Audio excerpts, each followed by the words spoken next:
മനസ്സാമേ ചാരുക ദിനവും ഈ ദിവ്യ സ്നേഹിതനിൽ ധ്യാനം ചെയ്യുക തന്നിരു സ്നേഹമധുരിമ സന്തതവും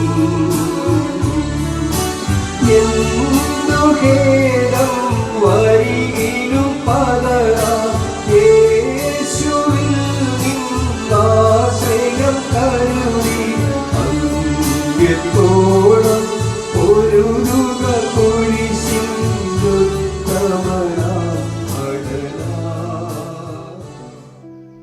ദൈവനാമത്തിന് മഹത്വമുണ്ടാകട്ടെ.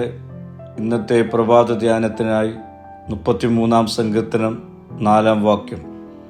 യഹോവയുടെ വചനം നേരുള്ളത്, അവൻ്റെ സകല പ്രവൃത്തിയും വിശ്വസ്തതയുള്ളത്. കർത്താവിൻ്റെ വചനം ദൈവത്തിൻ്റെ വെളിപ്പെടുത്തപ്പെട്ട വചനമാണ്. അതുകൊണ്ട് തന്നെ അതിലെ കൽപ്പനകൾ വിശുദ്ധവും നീതിയുക്തവുമാണ്.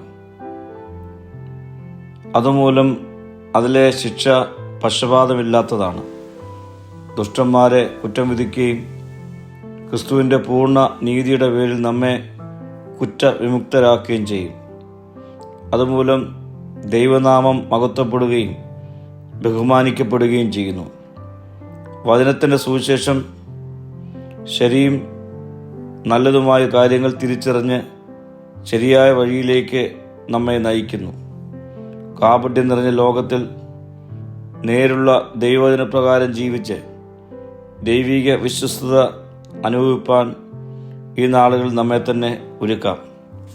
പ്രാർത്ഥിക്കാം. കർത്താവേ, തിരുവചനത്തിൽ നിലനിൽക്കുവാനുള്ള കൃപ ദിനം പ്രതി നൽകണമേ. മഹത്വം നീ എടുക്കണം. യേശുവിൻ്റെ നാമത്തിൽ തന്നെ. ആമീൻ.